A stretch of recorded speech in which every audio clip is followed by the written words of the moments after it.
મિત્રો, વાલજી એ માતા મેલડીના બાણાદારી ભુવાજી છે અને એકવાર એમને એટલો ગુસ્સો આવે છે કે તેઓ વાડીએ પોતાના કૂવામાં જઈ અને માં મેલડીને આ કૂવામાં નાખી દે છે અને માં મેલડીને આ ભુવાએ કૂવામાં નાખ્યા પછી મારી મેલડી જે ઇતિહાસ રચે છે તો મિત્રો આ ઘટનાને ચાલો આજે વિસ્તારથી જોઈએ। મિત્રો, વાલજી અને કરશનજી બંને સગા ભાઈ છે અને બંનેના લગ્ન થઈ ગયા છે અને તેમને 8 વીઘા જમીન છે અને બંનેના ભાગમાં વચ્ચોવચ્ચ એક કૂવો છે અને કૂવાની પાસે એક લીમડો છે ને લીમડાની નીચે એમના બાપ દાદા વખતની માતા મેલડી બેઠી છે અને આ વાલજી કે જે નાના ભાઈ છે અને તેમને નાનપણથી જ માં મેલડીના ભુવાજી બનાવેલા છે। તેઓ રાત દિવસ માં મેલડીના ધૂપ દીવા કરે અને ખેતીનું કામકાજ કરે છે અને એમના મોટા ભાઈ કરશનજી કે જેઓ નોકરી કરે છે અને બંને ભાઈ ભેગા જ રહે છે અને આમ કરતાં કરતાં થોડોક સમય વીતે છે અને આ વાલજીનો 10 વર્ષનો દીકરો છે અને એનું નામ છે મગન અને આ મગન બીમાર પડે છે। તેથી વાલજી શરૂઆતમાં તો નાના મોટા ડૉક્ટરોને દેખાડે છે પણ 1.25 મહિનો થઈ જવા આવ્યો હજી સુધી આ દીકરો સાજો થયો નથી। તેથી કરશનજી આવીને કહે છે કે વાલજી તને ખબર નથી પડતી દીકરો આટલા દિવસથી બીમાર છે તો જા અમદાવાદની મોટી હોસ્પિટલમાં જઈને એનો રિપોર્ટ કરાવ। ત્યારે વાલજી કહે છે કે મોટા ભાઈ હમણાં હું શું કરું, એક તો કૂવે પાણી ખૂટી જવા આવ્યું છે, બીજી બાજુ દીકરો બીમાર છે, 8 વીઘા જમીનમાં આજે પાક ઊભો છે ને તે બળી રહ્યો છે, પાણી પૂરતું પહોંચતું નથી। ત્યારે કરશનજી કહે છે કે એ બધું હું સંભાળી લઈશ પણ સૌથી પહેલાં તું દીકરાને અમદાવાદની હોસ્પિટલમાં રિપોર્ટ કરાવવા લઈ જા। અને ત્યારે વાલજી કહે છે કે ભલે। અને આમ કહીને સૌથી પહેલાં તેઓ નાહી ધોઈ અને વાડીએ જેમાં મેલડીનું મંદિર હતું ત્યાં જાય છે અને ત્યાં જઈને કહે છે કે માં આજે 1.5 મહિનાથી મારો દીકરો બીમાર છે ને તો માં એના રિપોર્ટ કરાવવા અમદાવાદ જાઉં છું પણ જોજે હો મારી મેલડી મારા દીકરાના રિપોર્ટ સાચવી લેજે એમાં કાંઈ ખોટું ના થઈ જાય। આમ વાલજી આટલી ટકોર કરી અને અમદાવાદની હોસ્પિટલે પહોંચે છે અને પછી દીકરાના રિપોર્ટ કરાવે છે અને રિપોર્ટ કરાવતાની સાથે જ્યારે રિપોર્ટ આવે છે ત્યારે ડૉક્ટર એકાંતમાં વાલજીને બોલાવીને કહે છે, સાંભળો વાલજી, અફસોસ સાથે કહેવું પડે છે કે તમારા દીકરાના પેટમાં બગાડ થઈ ગયો છે અને રિપોર્ટમાં એવું આવ્યું છે કે એની બંને કિડનીઓ ફેલ થઈ ગઈ છે અને હવે તમે ખોટા ખર્ચા કરશો નહીં, તે હવે માત્ર 2 મહિના સુધી જીવશે, આવું મારું કહેવું છે। ત્યારે વાલજીની આંખમાંથી આંસુ આવી ગયા અને સામે જુએ છે તો પોતાનો દીકરો બેઠો છે અને બેઠો બેઠો તે આ વાલજીની સામું જોઈ રહ્યો છે। તેથી વાલજીએ પોતાના આંસુડા લૂછી નાખ્યા અને કહે છે કે નાના આમ એક ડૉક્ટરના રિપોર્ટ થોડા સાચા હોય, અરે હું વાલજી હિંમત હારી જાઉં એવો નથી। આમ કહી અને આંસુડા લૂછી અને ફરી પાછા દીકરાને કહે છે કે બેટા આમાં તો કાંઈ રિપોર્ટ આવ્યો જ નહીં, સાવ નોર્મલ આવ્યું છે, ચાલ હજી એક બીજા દવાખાને જઈને રિપોર્ટ કરાવીએ। આમ કહીને અમદાવાદની બીજી હોસ્પિટલમાં પહોંચ્યા અને બીજે રિપોર્ટ કરાવ્યો તો બીજા ડૉક્ટરે પણ કહી દીધું કે વાલજી તમારો જે દીકરો છે ને એ માત્ર 2 મહિના સુધી જીવશે કારણ કે એના પેટમાં બગાડ થઈ ગયો છે ને એની બંને કિડનીઓ ફેલ થઈ ગઈ છે। ત્યાં તો વાલજીની આંખમાંથી શ્રાવણ ભાદરવો વરસવા લાગ્યો પણ દીકરાની સામું રડાય થોડા। આમ વિચારીને આંસુડા લૂછી અને દીકરાને આંગળી પકડાવીને પોતે પોતાનો બાપ આજે અંદરથી ચોધાર આંસુડે રડી રહ્યો છે પણ બહારથી તે હસી રહ્યો છે ને હસતા હસતા કહે છે કે બેટા રિપોર્ટમાં કાંઈ આવ્યું નહીં, કે રિપોર્ટમાં કાંઈ ના આવ્યું હોય તો ચાલો બાપુ હવે ઘરે જઈએ, કે બેટા ઊભો રહે એકવાર ત્રીજો રિપોર્ટ કરાવતા જઈએ, કદાચ માં મેલડી લાજ રાખી દે। આમ કહીને ત્રીજો રિપોર્ટ કરાવ્યો ત્યાં તો એ જ રિપોર્ટ આવ્યો। હવે વાલજી ભાગી પડ્યા અને હવે કાંઈ બોલી શકે એવા રહ્યા નથી પણ સામે દીકરો છે તેથી દીકરાની પાસે જઈને હસતા હસતા દીકરાને કહે છે કે બેટા ચાલ ઘરે, તને તો કાંઈ જ નથી થયું પણ મનમાં હોળી સળગી રહી છે અને ડૉક્ટરનો એક જ શબ્દ યાદ રહી ગયો છે કે તમારો દીકરો 2 મહિનાનો મહેમાન છે, 3જો મહિનો તો એ કાઢવાનો નથી। ત્યારે વાલજી દીકરાને લઈને ઘરે આવે છે અને ઘરે આવતાની સાથે એમની પત્ની અને કરશનજીનો પરિવાર પૂછે છે કે ભાઈ શું થયું અને આ મગનના રિપોર્ટ કેવા આવ્યા? કે ભાઈ રિપોર્ટ તો સારા આવ્યા છે, એમાં કાંઈ તકલીફ દેખાણી નથી. આમ કહીને તેઓ ત્યાંથી ચાલી નીકળ્યા. પણ એમના મોટા ભાઈ કરશનજી સમજી ગયા કે મારા ભાઈની આંખોમાં કાંઈક રહસ્ય છુપાયેલું છે. એની આંખોમાં નૂર નથી અને એની અવાજમાં ફિકાસ છે. નક્કી તે સાચું નથી બોલ્યો. અને પછી તેઓ વાલજીની પાસે જઈને કહે છે કે વાલજી, શું થયું છે? સાચું બોલ અને તું ખોટું બોલીશ નહીં. હું તને જાણું છું નાનપણથી. કે મોટાભાઈ શું કહું, આપણો જે મગન છે ને એના રિપોર્ટ એટલા ખરાબ આવ્યા છે કે ડૉક્ટરનું કહેવું તો એવું છે કે તે 2 મહિનાનો મહેમાન છે, 3જો મહિનો તે કાઢવાનો નથી.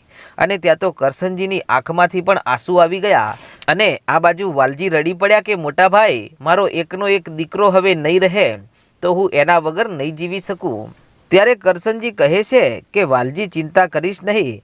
જ્યારે બધા જ ડૉક્ટરોના રિપોર્ટ પૂરા થાય ને ડૉક્ટરોનું ભણતર પૂરું થઈ જાય ને ત્યાંથી આપણા ખેતરમાં બેઠીને એ લીમડાવાળી મેલડીનો એકડો ઘૂંટાય છે. તું ચિંતા કરીશ નહીં, આપણી મેલડી છે ને એ જ તારા દીકરાના રિપોર્ટ બદલશે. અને આમ જ્યારે માં મેલડીનું નામ સાંભળ્યું ત્યાં તો વાલજીને ગુસ્સો આવ્યો અને ત્યાંથી તેઓ ડગલા ભરે છે ને ચાલતા ચાલતા તેઓ વાડીએ આવે છે. અને વાડીએ આવી અને જે લીમડાના નીચેમાં મેલડીનું મંદિર હતું ને એમાં એક જૂનું શ્રીફળ પડ્યું છે અને એ શ્રીફળમાં જ માં મેલડીના બેસણા છે.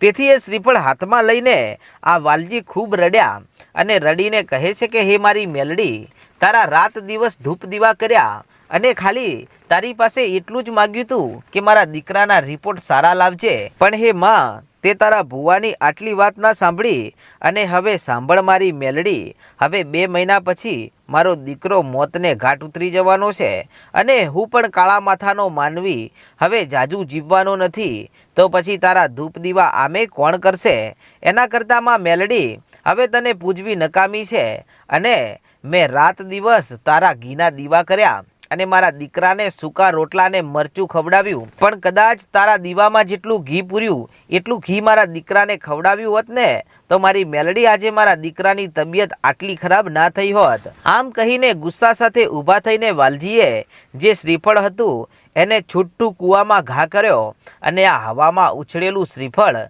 કૂવામાં જઈને પટકાણું. અને મારી મેલડી કૂવામાં જઈને એટલું જ બોલે છે કે વાલજી, આજે ભલે તે મને કૂવામાં નાખી દીધી, અરે હું તો તારા દીકરાના રિપોર્ટ બદલવાની જ હતી, પણ તે ધીરજ નથી રાખી. પણ જા વાલજી, આજ દિવસ સુધી તે મારી ભક્તિ કરી છે અને તે મારા જેટલા ધૂપ ધુમાડા કર્યા છે ને એના બદલામાં તારા દીકરાની જિંદગી હું પાછી આપું છું અને તારા દીકરાનું દુઃખ હું મેલડી પી જાઉં છું. પણ વાલજી, આજથી યાદ રાખજે કે તારે અને મેલડીને હવે છેટું પડી ગયું. હવે જા, છેલ્લી ઘડી સુધી મારે મેલડીએ હવે તારું નથી થવું. આમ કહીને શ્રીફળમાં મારી મેલડીએ આટલો વિચાર કર્યો અને વાલજી ત્યાંથી આંસુડા લૂછતો લૂછતો પોતાના ઘરે આવે છે. ને જ્યારે રાત પડી ત્યારે આ દીકરો જ્યાં સૂતેલો હતો ત્યાં તો કૂવામાંથી અડધી રાત્રે મારી મેલડી નીકળી અને ચાલતી ચાલતી દીકરા પાસે આવી અને દીકરાના માથે હાથ મૂકીને કહે છે કે જાજુ જીવો મારા વીરા. અને સાંભળ, આજથી નખમાય તને કોઈ દુઃખ નહીં થાય. અને આજથી ભલે ડૉક્ટરે તને 2 મહિનાનું આયુષ્ય આપ્યું હોય પણ હું મેલડી તને 80 વર્ષનો ના કરું ને તો મને મેલડીને ફટકે છે બાપ. આટલું કહીને માં મેલડી અંતર ધ્યાન થઈ ગયા. અને આમ કરતાં કરતાં પછી તો 1 દિવસ 2 દિવસ 10 દિવસ 1 મહિનો ને 2 મહિનાનો સમય થયો. ત્યારે વાલજી કે જે ખૂબ જ ચિંતામાં તો છે, પણ આ બાજુ દીકરો કે જે મજૂરી કરવા લાગ્યો છે અને તે પેટ ભરીને જમે છે અને નખમાય તેને દુઃખ હોય એવું લાગતું નથી. અને આમ 3જો મહિનો પણ પૂરો થઈ ગયો. ત્યારે વાલજીને કરશનજી વાતો કરે છે કે બધા ડૉક્ટરો છૂટી પડ્યા હતા. તો પછી આ દીકરો હજી સુધી આમ સાજો ને સાજો છે. લાગે છે કે માતા મેલડીએ કોઈક ચમત્કાર રચ્યો છે. જ્યાં મારા નાના ભાઈ, આજે ફરી તું અમદાવાદની હોસ્પિટલમાં તારા દીકરાના રિપોર્ટ તો કરાવ. અને ત્યારે વાલજી ફરી પાછા 3 મહિના પછી દીકરાના રિપોર્ટ કરાવવા માટે અમદાવાદ જાય છે. અને અમદાવાદની હોસ્પિટલમાં જઈને જે રિપોર્ટ કરાવ્યો હતો ત્યાં પહેલો રિપોર્ટ કરાવ્યો તો દીકરાનો રિપોર્ટ નોર્મલ આવે છે. અને ડૉક્ટર કહે છે કે વાલજીભાઈ, મને વિશ્વાસ નથી આવતો કે 3 મહિના પહેલાં જે દીકરાનો ખરાબ રિપોર્ટ હતો તે આટલો બધો 100% સારો કેવી રીતે આવ્યો. અને ત્યાં તો વાલજીના જીવમાં જીવ આવ્યો. પછી તો જે 3 હોસ્પિટલમાં રિપોર્ટ ખરાબ આવ્યા હતા એ 3 હોસ્પિટલમાં જ્યારે ફરી રિપોર્ટ કરાવ્યા ને ત્યારે 3 હોસ્પિટલના રિપોર્ટ એકદમ નોર્મલ આવે છે। ત્યારે આ બાજુ વાલજીની આંખમાંથી આંસુ આવી ગયા કે જો કદાચ આ કાર્ય કોઈએ કર્યું હોય ને તો મારી મેલડી સિવાય આ કામ બીજું કોઈ કરી ના શકે। અને પછી તેઓ ઘરે આવે છે ને કરશનજીને વાત કરે છે। ત્યારે કરશનજી કહે છે કે જા વાલજી, વાંચતે ને ગાજતેમાં મેલડીની માનતા કર। આપણી મેલડીએ આજે આપણા દીકરાને જીવન દાન આપ્યું છે। અને પછી તો વાલજી રડતો રડતો માં મેલડીના ધૂળના ધડીમલે જાય છે, પણ એમાં શ્રીફળ નથી કે મઢમાં મેલડી નથી, કેમ કે મેલડી તો બેઠી છે હવે કૂવામાં। અને કૂવામાં બેઠી બેઠી મારી મેલડી એટલું કહે છે કે વાલજી, હવે તારે ને મારે છેટું પડી ગયું છે। આજથી કૂવામાં મૌન થઈને ના બેસી જાઉં તો મને મેલડીને ઓળખે કોણ? અને આમ કૂવામાં મેલડી મૌન થઈને બેસી ગયા છે। અને વાલજી કૂવાના કાંઠે આવીને ખૂબ રડે છે, માં મેલડીની ખૂબ આજીજી કરે છે, પણ મારી મેલડી એકની બે થતી નથી। અને વાલજી ખૂબ ગામના ભૂવા લાવ્યા અને ભૂવા ભક્તો કર્યા, પણ મેલડી કૂવામાંથી બહાર આવવાનું નામ લેતી નથી કે કોઈ દેવની સામે કોઈ જવાબ આપતી નથી। અને આમ કરતાં કરતાં 25 વર્ષના વાણા વાઈ ગયા અને હવે વાલજી અને કરશનજી બંને વૃદ્ધાવસ્થાએ પહોંચી ગયા છે। અને વાલજી તો હવે ખાટલા ભેગા થઈ ગયા છે, ચાલી પણ શકતા નથી। અને આવા વૃદ્ધાવસ્થામાં તેઓ વિચાર કરે છે કે જો આજે હું મારા દીકરા મગનને એમ નહીં કહું કે આપણી મેલડીને મેં ગુસ્સામાં આવી અને કૂવામાં નાખી દીધી છે, અને માં મેલડી કૂવામાં મૌન થઈને બેઠા છે, અને ત્યારથી લઈને આજ દિવસ સુધી આજે 25 વર્ષથી કૂવો સાવ ખાલી પડ્યો છે, એમાં ક્યારેય પાણી આવ્યું જ નહીં। અને આજુબાજુના ખેડૂતો લીલી હરિયાળીમાં જીવે છે અને અમારા ખેતર સૂકા ભંટ પડ્યા છે, માટે હવે મારા દીકરાને કહેવું પડશે, નહીતર આ વાત રાજ રહી જશે। તેથી વાલજી પોતાના દીકરા મગનને બોલાવીને કહે છે કે મગન સાંભળ, આજથી 25 વર્ષ પહેલાં જ્યારે અમદાવાદની હોસ્પિટલમાં તારા રિપોર્ટ ખરાબ આવ્યા હતા અને 2 મહિનાનો તારો સમય હતો, ત્યારે મેં માં મેલડીને કૂવામાં નાખી દીધા હતા અને માં મેલડીએ તારા રિપોર્ટ તો બદલી નાખ્યા, પણ એના પછી મૌન થઈને મારી મેલડી કૂવામાં જ બેઠી છે, એ બહાર આવી નથી। દીકરા, મને મારી મેલડીને કગરવા માટે મને એ કૂવે લઈ જા, મારે છેલ્લી વારમાં મેલડીને એકવાર કગરવું છે।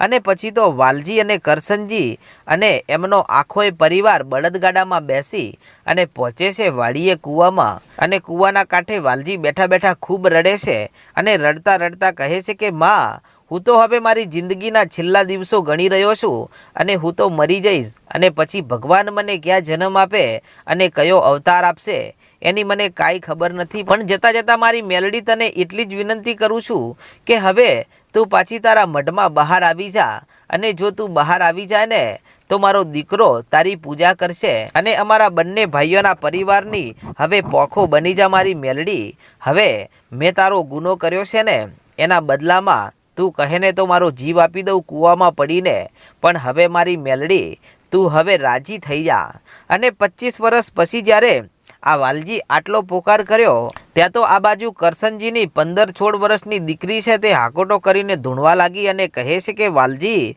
તે મને મેલડીને કૂવામાં તો નાખી દીધી હતી ગુસ્સામાં આવીને, પણ મેં મેલડીએ તારા દીકરાના રિપોર્ટ બદલ્યા હતા, અને આજે 25 વર્ષ પછી હું મેલડી તને માફ કરું છું। જ્યાં વાલજી, હવે તારા 5 દિવસ બાકી છે ને 5 દિવસ પછી આ ધરતી ઉપરથી તારા શ્વાસ પૂરા થવાના છે, એટલે હું મેલડી તને માફ કરું છું। અને વાલજી, તારા દીકરા મગનને કહેજે કે સાંજ સવાર મારી ભક્તિ કરે અને આજથી તમારા કૂવામાં પાણી આવશે, અને કદાચ જો 5-5 વર્ષના દુકાળ પડે પણ વાલજી અને કરશનજી તમારા કૂવે જો પાણી ખૂટવા દઉં ને તો મને મેલડીને ઓળખે કોણ કે ભલે માડી હવે માફ કરી દે। અને પછી આખોય પરિવાર કગરી પડે છે અને ફરીમાં મેલડીને ત્યાં એ લીમડા નીચે બેસાડે છે, અને આજે 25 વર્ષ પછી વાલજી અને કરશનજીના કૂવે પાણી આવ્યું છે। તો મિત્રો, આવા ઇતિહાસ છે માં મેલડીના। મિત્રો, આવા જ વિડીયો રોજ રાત્રે જોવા માટે આપણી ચેનલ રાજા મેલડીને સબસ્ક્રાઈબ કરવાનું ભૂલશો નહીં। જય માતાજી।